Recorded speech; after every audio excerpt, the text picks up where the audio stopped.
What's up, guys? Randy with Ace Tactical. It's been a long time since we recorded a video, but here we are. We have the Watchtower Apache 2.0 video.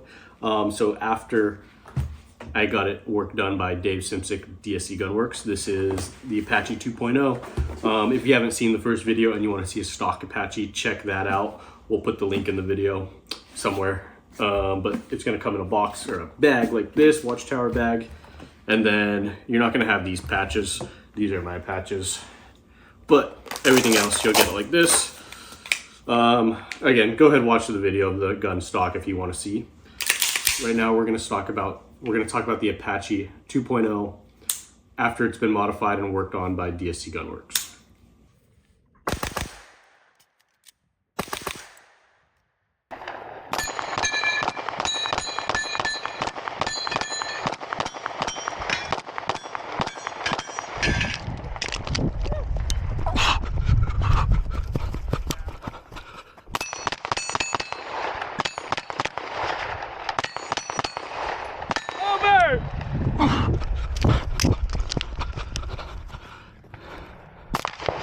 Hit!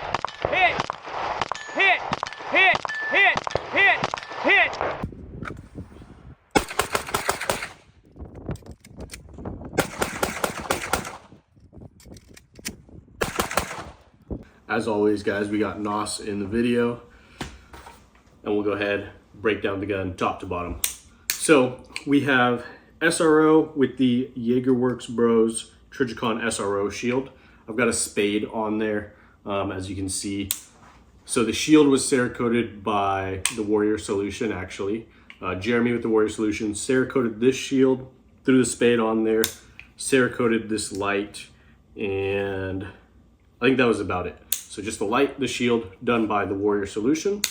Everything else here done by DSCgunworks.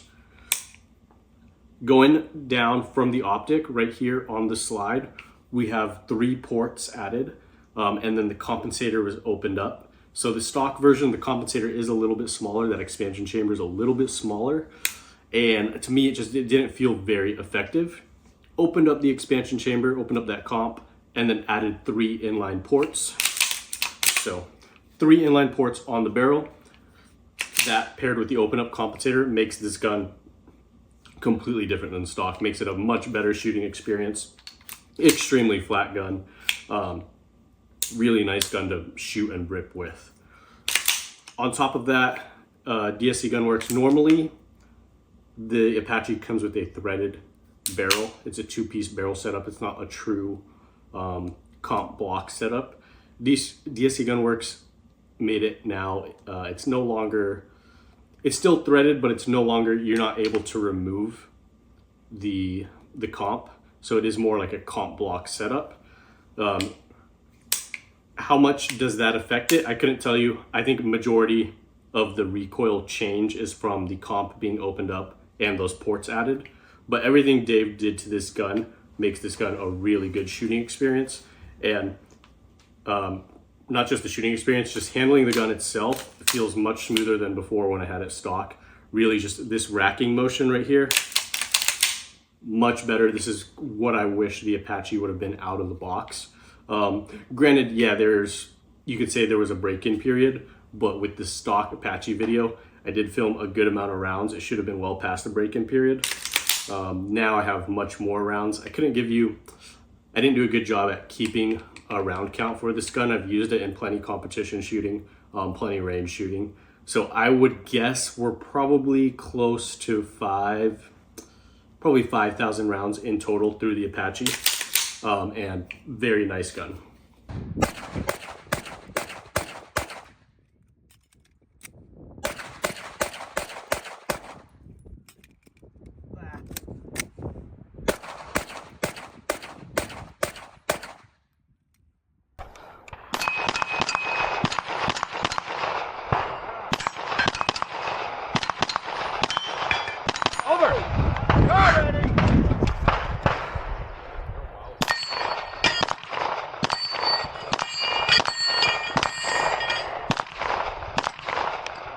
Moving down, we're gonna have this trigger. So the trigger, I was not a big fan of it. This gun is clear, by the way.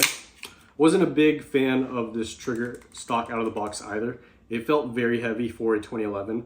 I never used the trigger pull gauge on it, but I would have guessed it was somewhere between 5, maybe even 6 pounds, probably closer to 5. But for a gun like this, it should have a lighter trigger. It should feel a little better.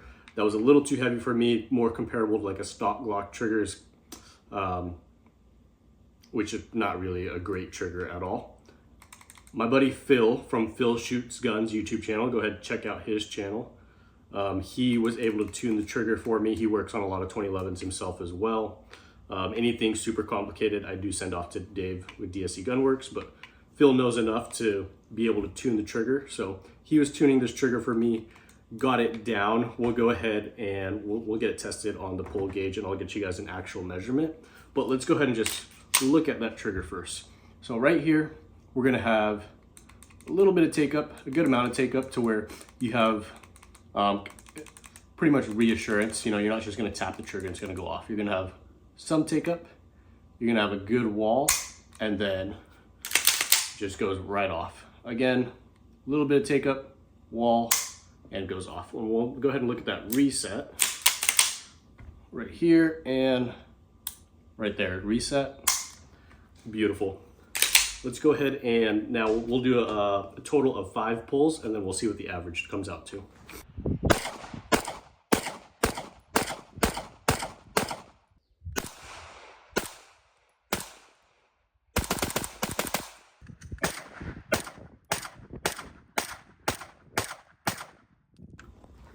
All right, so I'm gonna go ahead, we'll move this, point the gun down this way.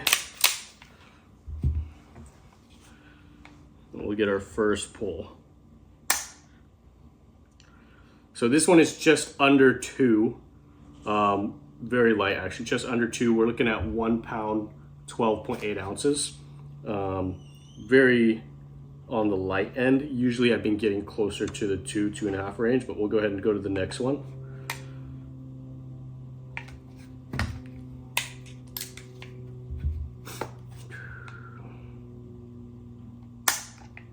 Right there, 2 pounds, 0.3 ounces. That's about closer to what I've been getting.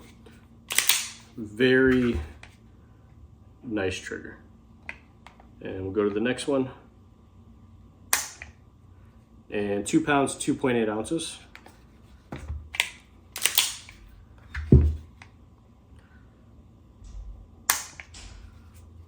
£1 pound, 9.8.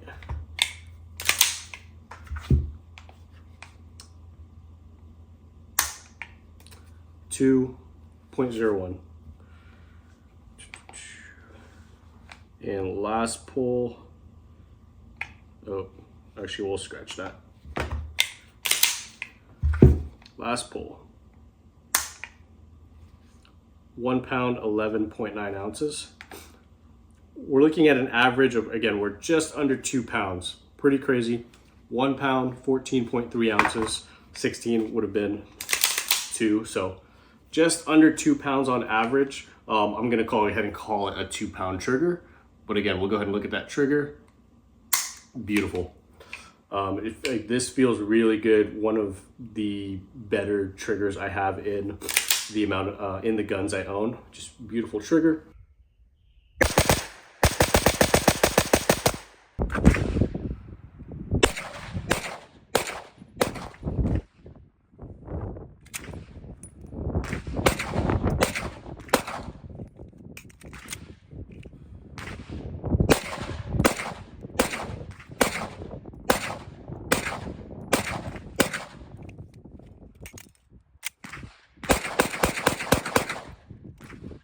So again, guys, big shout out to my buddy Phil Shoots Guns YouTube channel. Go ahead, check him out. Probably try to do some collabing with him. Pretty good friend of mine. We shoot competitions regularly together. We just don't really film much together. He pretty much does reviews only on 2011s, which I have a few, but check out his YouTube channel if you're into 2011s, stuff like that. Super good guy. And that's gonna pretty much wrap it up for this gun. Not a whole lot was changed. Really, not a whole lot was changed, but the stuff that was changed made a huge difference on the overall gun and how it felt. So big things, expansion chamber opened up, the comp and threaded barrel closed off, so it's more of a one-piece setup, and then your 3 inline ports right here, and just a completely different shooting experience. If you have a Watchtower Apache and if you're also underwhelmed with the performance and how it felt, how it shot, I would highly recommend send this gun off to Dave Simsick, DSCgunworks. You guys it'll blow you away. I'm not just saying that because, so I'll double check how much it all cost, but not super expensive. And I did pay full price. So I'm not just saying this to try to sell you guys on it, but because it's not going to be super expensive. And just to open up the comp, add 3 inline ports, changes the gun completely. I'll grab my phone and then I'll see what the cost breakdown was and I'll let you guys know. All right, guys, just checked my phone. So what it's going to run you, open up the comp is going to be about $100. That's what I paid at the time. It was about getting close to a year ago now. It's been a while since I've filmed and we've had this for a good bit. So I paid $100 to open up the comp and then $290 for the 3 inline ports. So you're going to be, I'm sure pricing is still going to be somewhere around there if that's something you're interested in. So $390, we'll say $400. And if you're going to spend, this is not a cheap gun to begin with. So if you're going to spend the, $3,500 on this gun and then not be happy with it, what's another $400 more? And then you'll absolutely be happy with this gun. This went from being one of my, I guess one of the guns I was most disappointed in out of the box to one of my favorite guns to shoot now. I will say, just like I said in the stock video, the one thing that I really like about the Apache, which was never touched, is the looks. This is a 10 out of 10 on how the gun looks. It's just a beautiful looking gun with that PVD on PVD copper. Beautiful look. And then big shout out to the Warrior Solution being able to pretty much almost color match the light and the shield to the rest of the copper. Very hard to color match Cerakote to the PVD, but he did a good job. And yeah, this is just a beautiful gun, great looking gun. That's going to be a 10 out of 10. It was just very underwhelming in performance.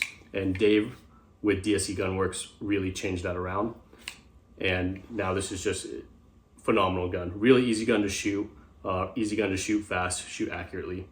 I don't really have anything bad to say about it after it came back from DSCgunworks, and one of my top guns in my inventory.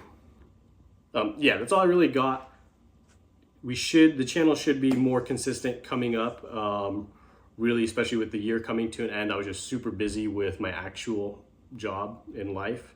Work got super busy, but things are starting to become more consistent. I'm gonna be here a little more often, so should be able to get shooting and get filming and knock out more reviews for you guys. I have a lot of stuff in line that I need to review, and really it's just a matter of me having time and being present to actually do the reviews. It should be changing, like I said, with this next year coming up, and I'm super excited. If you guys stuck out this far and are returning viewers, I really appreciate it. Stay tuned for more stuff to come. The next gun I'm going to be reviewing is a gun that also got worked on by Dave with DSCgunworks. It's going to be the Jacob Gray TWC9. Beautiful gun. He did a great job overhauling that gun. Overhauled it much more than what you see here. Like I said, this is about $400 of work done. The Jacob Gray TWC9 had about $2,000 of work done to overhaul it.